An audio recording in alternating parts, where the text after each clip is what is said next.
Welcome back to Ox Tools. I'm Tom. I'm still here. You can't get rid of me that easy. Anyway, welcome back. I took a little break. Figured it's about time for an update video, and I got a kind of a cool project that I want to work on, and it's for a fellow at work, a scientist at work actually, and he gave me a tool here, and it's a pair of needle nose pliers, and so I'm going to tell you a little story about these pliers, and then we're going to see if we can fix these pliers for him. So stay tuned. So here's a closer shot of the pliers, and how do you like my my background here? Pretty cool, huh? Hand scrape background. Anyway, the story on these pliers is one of the scientists at work happens to be a fan of the channel, and he asked me, he says, hey, I was wondering if Ox Tools could help me out. And I said, oh, I go, what's going on? Anyway, he drug these pliers out and showed them to me, and you can see these things are they're pretty sad, okay? And first glance you look at them and they're kind of, I don't know, not that impressive, right? It looks like some American pattern chain nose or needle nose pliers, right? But what's interesting is it's got a little marking here on it, and where these came from is back in the 30s. The U.S. helped Russia install a tractor factory, and somewhere near Stalingrad. And this is pre-World War II. So the U.S., and I don't know if this was part of Lend-Lease or what the exact story is, but anyway, the U.S. consulted and helped them build a tractor factory in Stalingrad. And then they got the tractor factory going, and then they said, oh my God, we need like tools for people to use in the tractor factory or whatever. So they built another factory nearby or next door or something like that that made tools. And so the U.S., I guess, helped them with that too. And so hence the familiarity here, right? And these have a stamp on them. It's mostly obscured, but there's a date stamp, 1955. So we think these were from made somewhere around 1955 in this tool factory near Stalingrad, and that's where this particular scientist is from. His name is Maxime, super nice guy, and he tells stories about the school that he went to school at, and it had this wonderful basement full of all kinds of scientific equipment, and all the students would go down there and dig through this basement full of equipment to take parts for their own experiments. So it taught them the fine tradition of dumpster diving and scrounging for what they need. So anyway, let's take a look at these and see what we're going to do to fix them. All right, so here's, I went through my pliers, and I thought I had some that were a closer match, but this is what I found. These are Uticas here, definitely made in the USA. But you can see the similarities in the pattern, right? Right out of the gate. Now, what's going on with these Stalingrad ones here? And I can't pronounce the name of the factory, sorry. I'll put some information in the description that you guys can look at. And I think there's a Wikipedia link too to the whole program. But if you look here and you look at the center pin, when I rotate this arm here, you can see that this center pivot is not moving. And if I flip it over, now you see the center pivot is moving here. So it's staked into, it's attached to this side, and if you note the diameter here, right? If you note that diameter and we flip it over, you see it's larger here. So what we got going on is it's pressed or staked into this lower part, and then somehow flared out like this. So the pin looks something like this. So this would be the lower part that it's pressed into, and then the upper part hinges on this. Okay. Yeah. All right. So we'll draw some little section lines there, and this is the other part moving here, and then it's flared over slightly to retain the two. Now the bad ones here, the whole mess moves here. So this pin has lost its staking. Okay, and there you can see the diameter is different a little bit there. So I think what we're going to do is the first step is to get this pin out, so we can examine it, and then we can check these bores and see how messed up they are and take a look at that. Now the point is, obviously he could buy a new pair of pliers, right? But these have some sentimental value. He brought them from where he grew up and where he went to school and all that, so I get the sentimental value. And he said, Tom, I'd be happy to pay you. And I said, no, you caught my interest. This is fun. This is my kind of project. But I have an ulterior motive because his mom lives with him, and his mom is a superb baker. She makes the most wonderful cookies you can imagine. And so every Christmas, he shows up with a little variety box of 6 or 8 or different kinds of really, really wonderful pastries that his mom makes, right? And so it's actually a highlight of Christmas time around the lab there. So anyway, let's knock this pin out and see what we got. All right, let's give this a go here.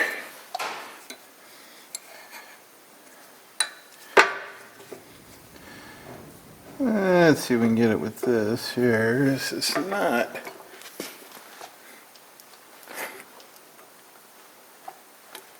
Okay, there's something moving. I gotta adjust this here. It's not quite in the right spot for me. Oh yeah. So, yep. So you see how this is flared here? We chose the correct direction there, okay? So hopefully we can just duplicate that in a slightly larger, I wonder if,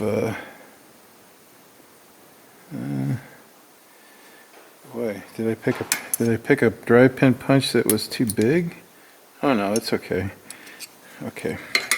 We can duplicate that in, come on, Mr. Wizard, get your act together here. Something like that. And then I want this. Yeah, there we go. Because I'm vertically challenged personally here. Okay. Something came out. Yep. All right, there's the pin. Yeah. All right, we got it apart nicely here.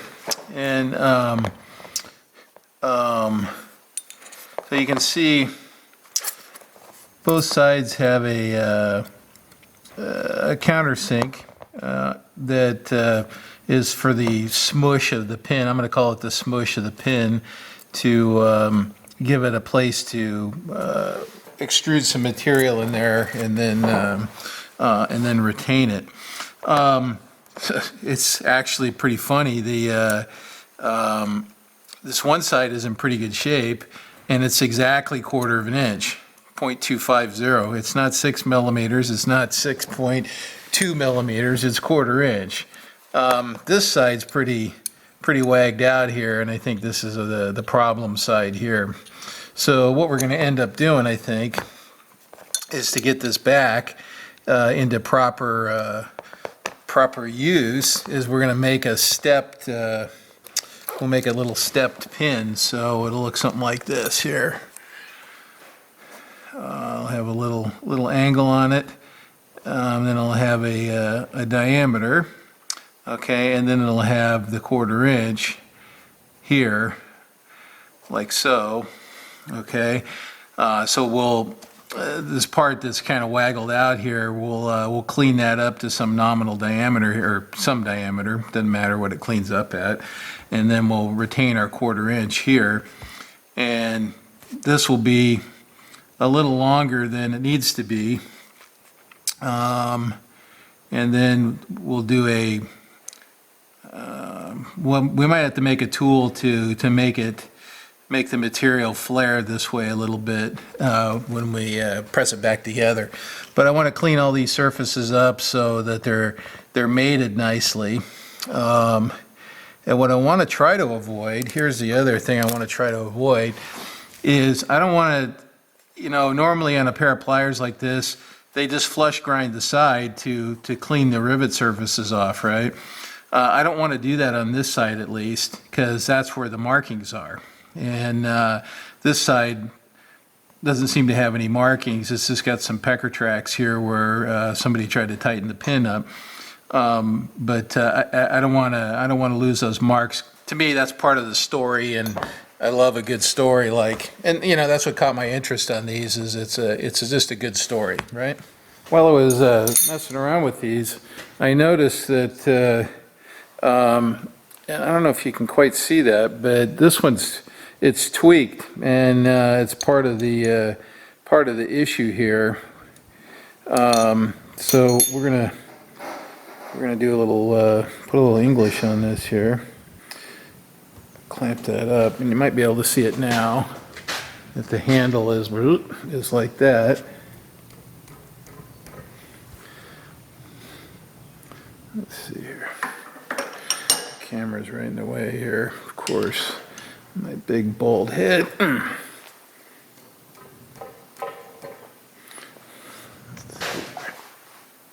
That's better. That's a lot better.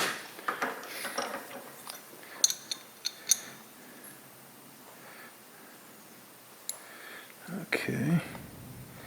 Yeah. I'm squeezing it together. What I probably need is to put a fastener in there. Yeah, boy, that's pretty wagged out, isn't it? Although it's probably fine once it's got a good pivot going in there. So let's see. Looks pretty good. I think that one needs it. All right, forgive me. I gotta go over here where I can see the damn thing here, gentlemen. Ladies and gentlemen,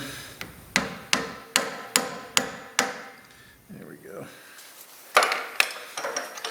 Hopefully you can still see that. Okay, yeah, you could. All right, let's put that back together. Oh yeah. Squeeze, okay. It's got a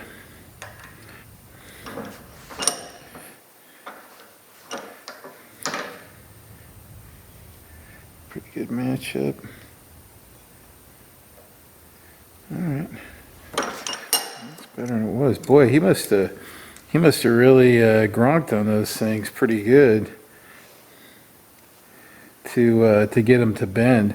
These aren't particularly hard. I tested them with a file. I cleaned up the surface inside a little bit, and it's a little bit hard. I want to say it's 30 Rockwell C, something like that. Which is pretty good for a tool, right? It makes it more durable and a little stronger, but not so hard that it chips and fragments or anything. So I've got it centered up now, and what I did was I just found a gauge pin that fit that nice and snugly, and then kind of held it down on the plate, and then locked the plate down and zeroed the DRO, which is a simple way to get on center there without getting frustrated with your indicator, trying to do a hole that's all wallered out like that. What the pin does is it kind of finds the average, right? The average of the mess in there, and then allows you to do something there. Okay. Well, it cut a little something there.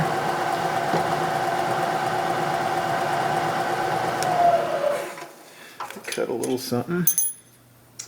but you can still see it's still wallered out. So we're just gonna keep incrementing up. I have these in several increments around 1/4 inch. So let's take 5 thou out. Let's go to 255. Let me grab that one.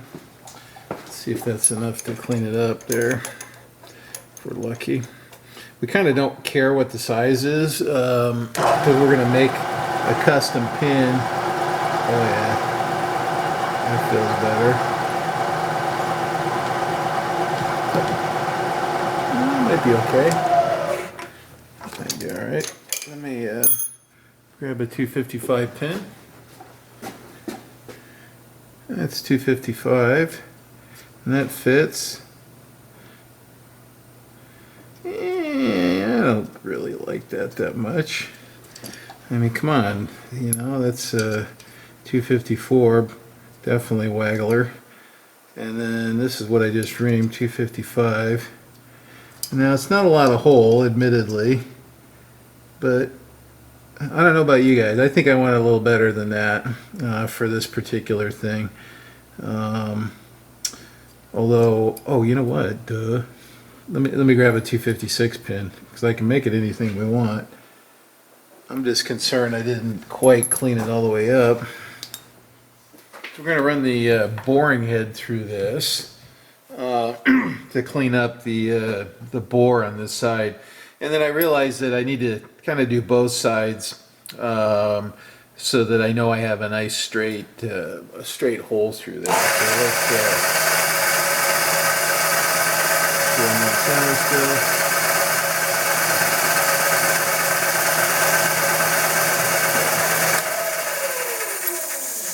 Okay, didn't quite clean up, so let's give it a couple thou more. Let's make sure.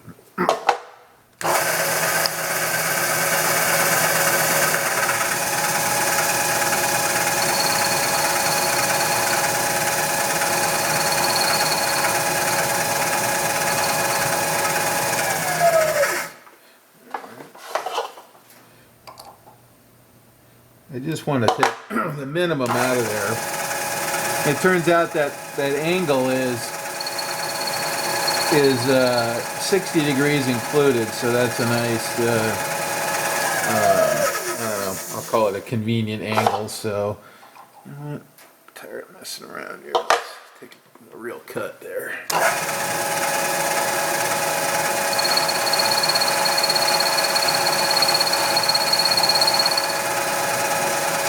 Like I said, I don't really. Yeah, that looks good.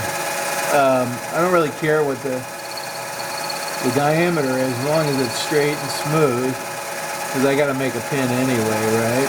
So, and it's a permanent assembly. So, all right, that looks pretty good. So we're just going to leave that alone. Then, excuse me.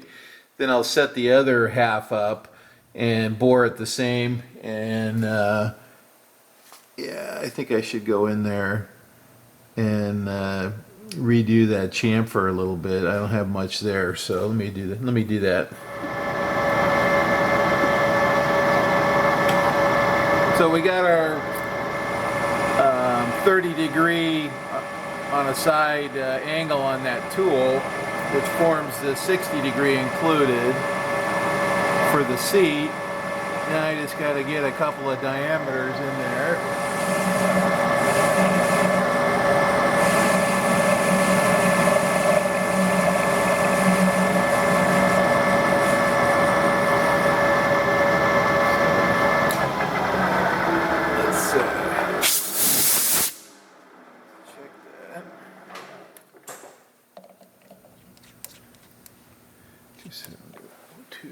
Okay, we're good. 2/10 over. Alright, I'm going to go for the diameter here. So this is our first diameter. This is the press fit side.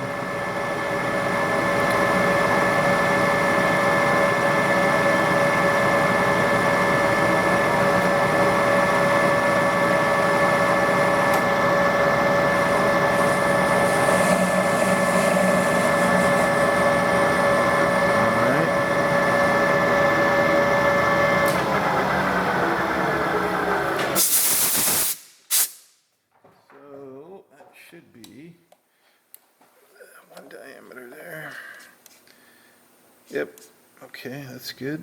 All right, now we got to switch tools because I need a sharp transition between the two diameters, so this end is a couple thousand smaller than the fixed pivot end. So let me get set up for that. Okay.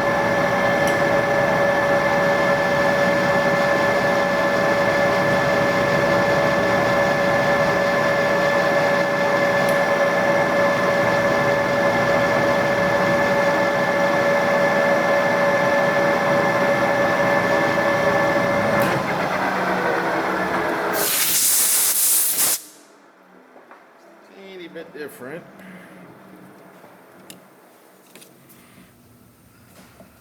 Excuse my my big meat hooks there.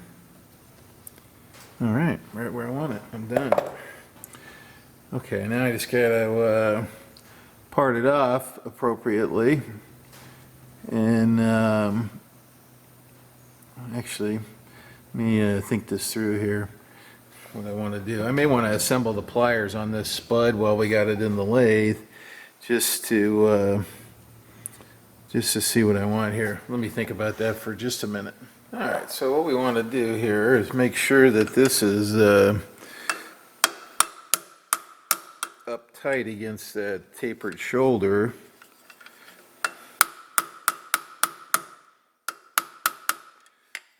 Which I think it is now. And then what I want to do is set my tool on this edge right here, because that's my kind of defining, yeah, that looks pretty good. Okay, let me zero that. Get out of there. Okay, so do I want to do anything to that? Yeah.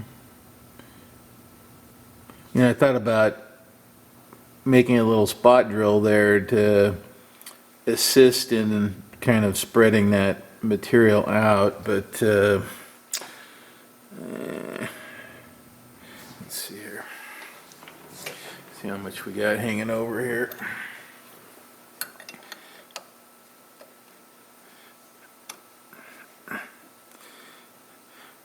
It seems about right, huh? I mean, I want there to be enough, and I want there to be enough so that once I smoosh it, I got something that I can clean off to make it perfectly flush with that. Yeah, I think I'm okay. All right, I'm going for it. Let me wiggle this off here. Okay, I don't want to take it on and off too many times here. Go up to my zero. And if I'm a chicken, I add a little bit to it, but not much. All right.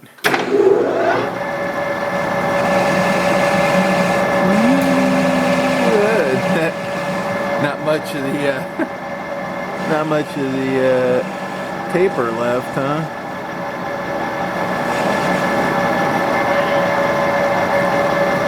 All right, this tool feels like it's a little high.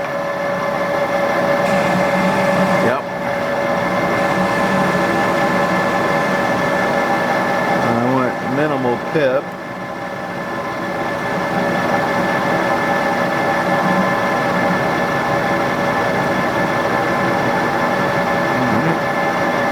Pretty good.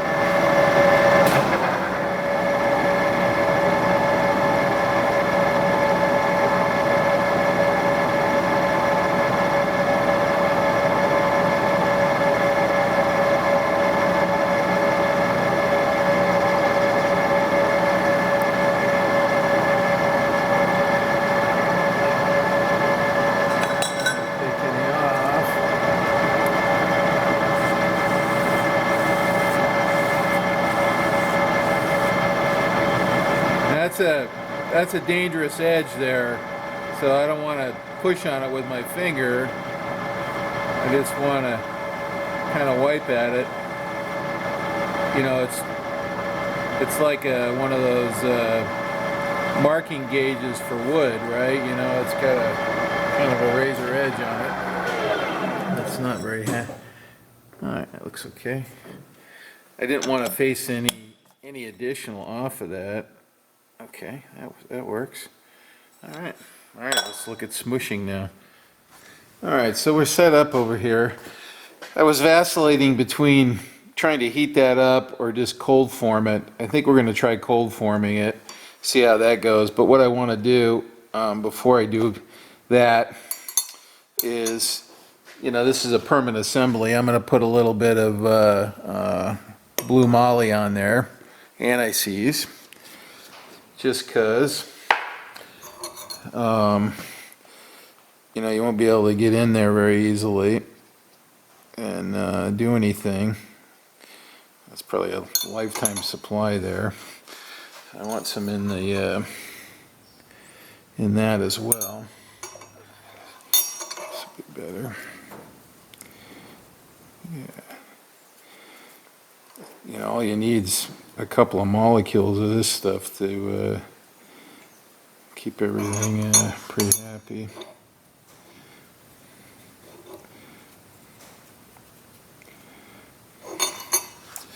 All right. Okay, wish me luck. This is one of those things, right? So I got a nice smooth surface there, nice and thick. We're nice and flush on the back. That came out really good. And then, so basically we're just gonna put the gronk on it here. My hand in the way? No. Okay. See what happens. This is a 10-ton cylinder. Hopefully that's enough. Let's see if I can see what's going on there. Alright, come on, Mr. Wizard.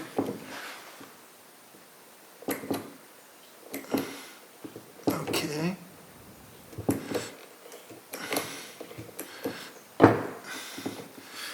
Yeah. You know what? I'm going to back off. Oh yeah, that's working good. So what I don't want is that. It locked it up. Oh, okay. So that I think we can free up. So I think I want to give it a little more just cause. Just cause. Well, that kind of worked. So I'm pretty happy with that.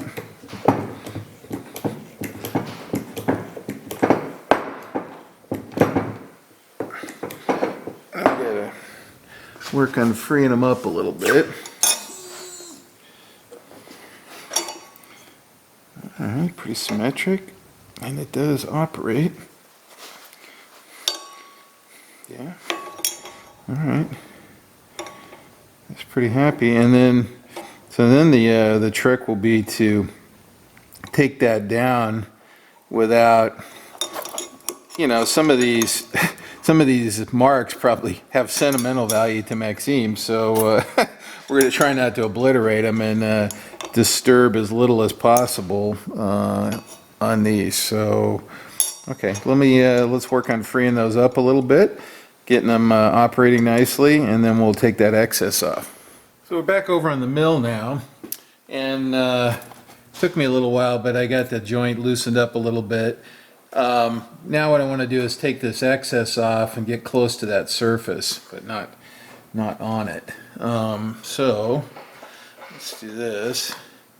I'm going to come over here and we're going to zero our quill on that, and I'm going to come up. Well, I'm going to whittle away at that. That's what I'm going to do.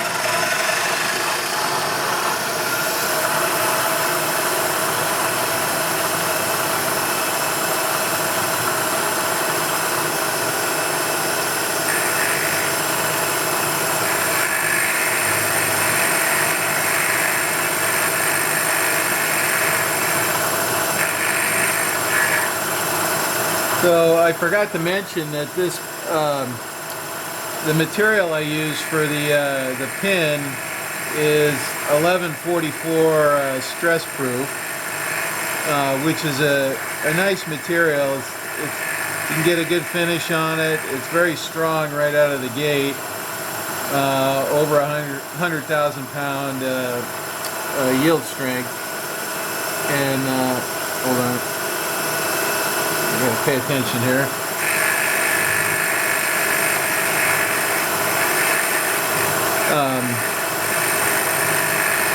You can't weld on it, unfortunately, but that's, you know, not the end of the world. Let's see what we got here.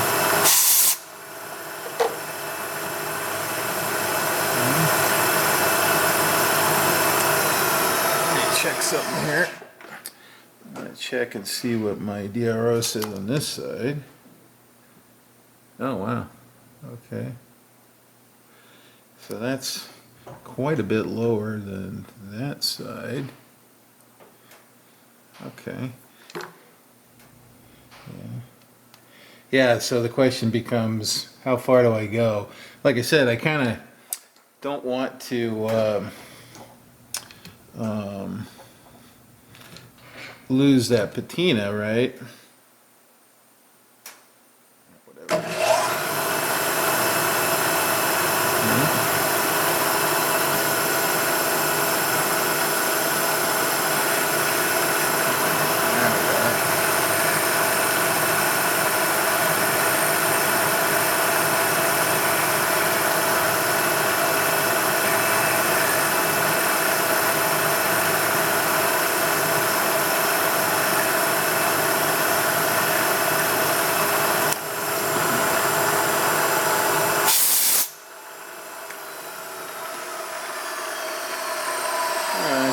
That's as close as I dare, I think.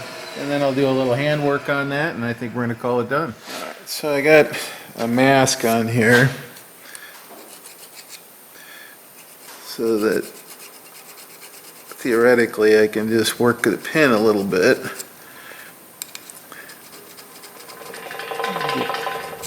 Get that where I want it.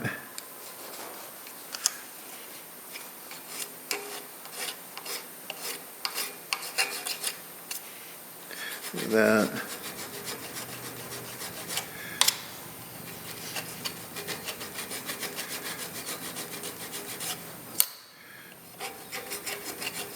At least get all the tool. At least get all the tool marks out of there. Okay, that's not what I wanted. I'm exposed now. All right. All right. And let me. I'm going to put another piece on, and then I'm going to go to sandpaper. I got to pop another hole in that, and actually maybe I can just do it like that. Let's see what we get. This is slightly flexible, so it probably behave itself a little better.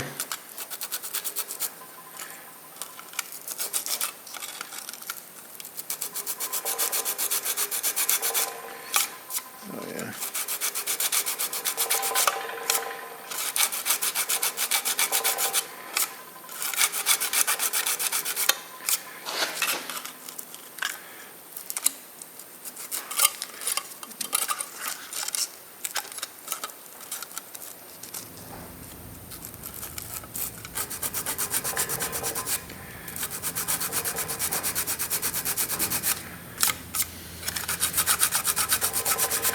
Okay, I'm almost to the point where I don't want to do anymore.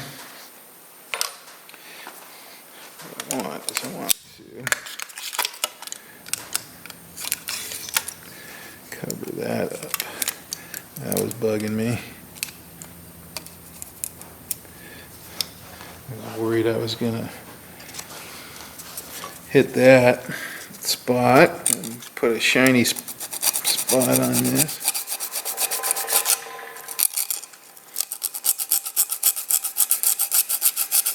Five, four, three, two, one. Off the horse.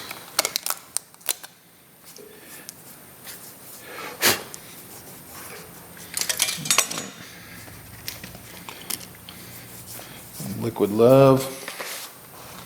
Oops, I got them clamped up pretty tight. Okay.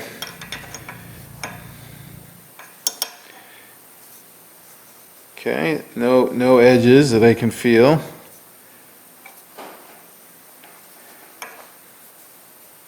That one's nice there. So we preserved the mark. You can see the date mark there, 55. And so I think we got it. They'll get a little bit better with use. I don't want to. I'd rather have give them to them a little snug than floppy again. All right. Well, that was a fun little project. I kind of enjoyed that. And thanks, Maxime, for an interesting project. I'll give you these back on Monday. Anyway, this is the kind of story that I like. A little bit of history, a little bit of tools, a little bit of work. Those are kind of fun exercises. So these are now the fairly expensive pliers at this point, and they've traveled around the world quite a bit actually. So that's kind of neat. Anyway, thank you all for watching, and if there's something you want to see, give me an idea. Throw it in the comments, and maybe I'll do something. Okay, so talk to you soon, and might be looking at some meatloaf pretty soon. Okay, see you guys later.